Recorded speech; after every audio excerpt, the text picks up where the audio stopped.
दोस्तों, महान अरहत थेरी का ये भमंग नर 1 का पार्ट 2 है। तो जब यशोधरा के शयन कक्ष में गए और तैयार आसन पर बैठ गए, यशोधरा दौड़कर बुद्ध के पास पहुंची और उनके पैरों से लिपटकर उनके पैरों पर सिर रखकर रोने लगी। तब राजा शुद्धोदन ने कहा, पूज्यवर, आपके महान त्याग के दिन से ही वह रोती रही है। जब उसने सुना कि आप प्रतिदिन केवल एक बार भोजन करते हैं, तो उसने भी प्रतिदिन केवल एक बार भोजन करना शुरू कर दिया। उसने आरामदायक बिस्तर त्याग दिया और फर्श पर सोती थी। उसने माला और इत्र का उपयोग करना बंद कर दिया। उसने अपने गहने उतार दिए और पीले वस्त्र पहन लिए।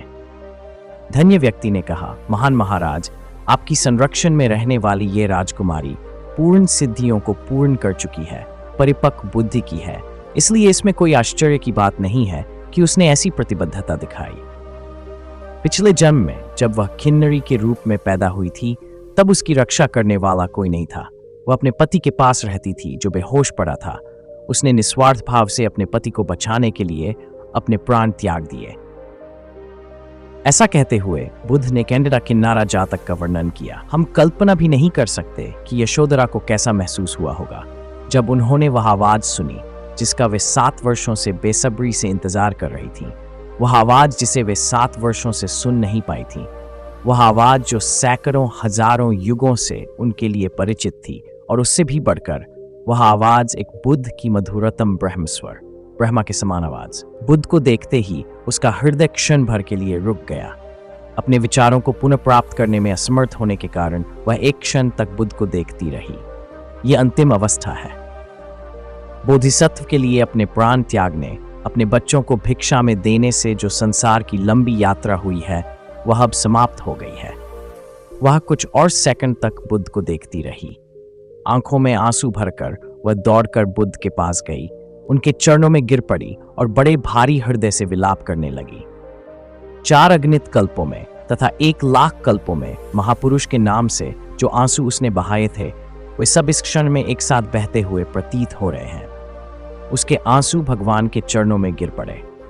उसने भगवान के चरणों को कसकर पकड़ लिया तथा उस सागर की भांति विलाप करती रही जिसका किनारा न हो।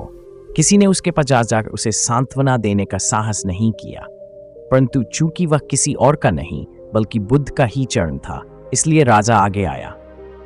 बड़ी करुणा तथा सुस्पष्ट मुक्त मन से यशोधरा के शुद्ध विचारों को भलीभांति जानने वाले बुद्ध ने इस प्रकार कहा, महान राजा, यशोदा को जितना रोना है रोने दो।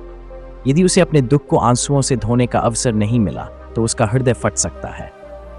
इसलिए महान राजा, उसे जितना रोना है रोने दो। उसे अपने दुख से मुक्ति मिले, वह स्वस्थ हो जाए। इस घटना के पश्चात राजा ने भगवान बुद्ध को बताया कि उसने पिछले 7 वर्षों में क्या पुण्य जीवन व्यतीत किया था। हे प्रभु, जिस क्षण आपने सांसारिक सुखों का त्याग किया, उसी क्षण उसने भी इस महल को त्यागने का प्रयास किया और कहा कि आपके द्वारा छोड़े गए राजसी सुखों में उसे कोई रुचि नहीं है।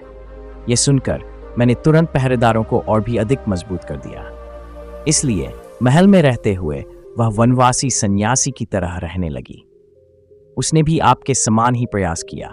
उसने अपना सिर मुंडवा लिया और खुरदरे वस्त्र पहन लिए। वह नर्म तकियों वाले आरामदायक बिस्तर पर न सोकर फर्श पर लेटती थी। वह बिना चटाई के भी सोती थी। वह आरामदायक ऊंचे आसनों का उपयोग नहीं करती थी। इसके बजाय वह निचले आसनों पर बैठती थी। उसने सभी सुख सुविधाओं को त्याग दिया और सभी फूलों की सुगंध और इत्र को पीछे छोड़ दिया। उसने मिट्टी के बर्तन में भोजन किया। वह केवल सुबह ही खाती थी। पिछले 7 वर्षों से वह इसी प्रकार तपस्या कर रही है। आपकी तरह उसने भी बहुत कष्ट सहे हैं। केवल इतना ही नहीं प्रभु, आपके चले जाने की बात सुनकर इस जम्बूद्वीप के सभी राजाओं और राजकुमारों ने उनका हाथ मांगने के लिए दूत भेजे। अनेक बहुमूल्य उपहार, रत्न और आभूषण भेजे गए, लेकिन प्रभु, उन्होंने कभी उन संदेशों की ओर देखा ही नहीं और उन्हें सुनने की भी कभी परवाह नहीं की। इस प्रकार राजा ने 1,60,000 शाक्यों राजपरिवार की उपस्थिति में यशोधरा के बारे में बड़ी प्रशंसा के साथ बात की। यशोधरा के पुण्य जीवन के बारे में सुनकर वे सभी लोग जो उनकी तपस्या और बुद्ध के प्रति उनकी अत्यधिक भक्ति से अनभिज्ञ थे, हैरान हो गए। उन्होंने अपनी आवाज ऊंची की और एक स्वर में कहा, साधु साधु साधु।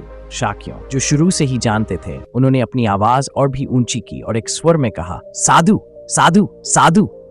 इस प्रकार पूरा महल डूब गया और साधु की आवाजों से गूंज उठा और हजारों शाक्यों उसके सदाचारी जीवन की प्रशंसा करते हुए चिल्लाने लगे। साधु की गूंजती हुई आवाज सुनकर यशोधरा को होश आया। वह तुरंत उठी, बुद्ध के चरणों में झुकी और एक तरफ हट गई।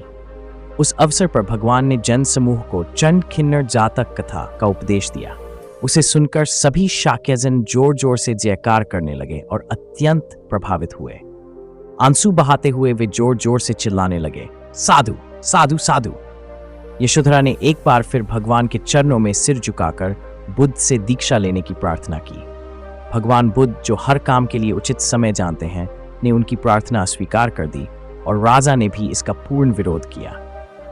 कपिलवट्टू पहुंचने के दूसरे दिन बुद्ध ने अपने सौतेले भाई राजकुमार नंद को, जो रानी महाप्रजापति गौतमी के पुत्र थे, बुद्धत्व की दीक्षा दी। 7वें दिन प्रातःकाल अपना पात्र और वस्त्र लेकर बुद्ध राजा शुद्धोदन के राजभवन में गए।